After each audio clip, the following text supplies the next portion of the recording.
everybody, we were doing some two variable frequency tables. So in my part one, we talked about calculations of all of these frequencies and the percentages that they appeared in my table. So if you did miss that, go ahead and take a look at the previous video, which is the part one of this. Now we're going to specifically focus on the joint relative frequencies as well as the marginal relative frequencies. And then take a look at the question below, which talks about that. So our joint relative frequency, and we're talking about that, that's really just looking about the occurrences that are in each category. So if you're taking a look at what is happening, that is just basically your individual data point here. So as you can see, apple, girl, so girls and apple are a total of 17.4%. So that's all I would have to do right here for joint relative is I'm just doing each individual percent in there. The girls that selected a banana was 10.9%. And we just are copying these numbers. And then the girls that selected oranges were 15.2%. So very basic, very easy. When we're looking at those are just your individualized pieces of information. So this is going to be 27.2%. And as you can see, the next one is 14.1%. And the last one is 15.2% as well.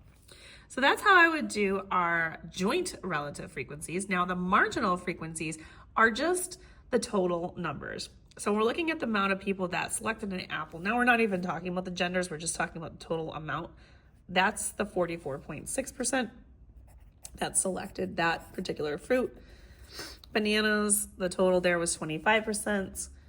Oranges, we had a total of 30.4%.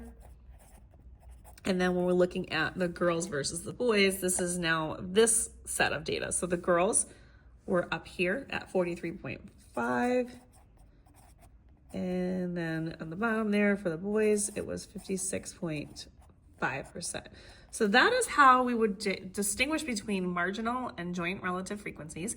And then the last question here just says, explain how you can use joint and marginal relative frequencies to check your relative frequency table.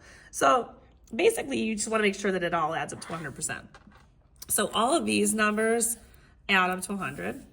And then each column also checks out. So that when you add each column down, those numbers go up and add up to 100%. So whether I'm checking just my girls versus boys, these two numbers add up to 100%, which they do.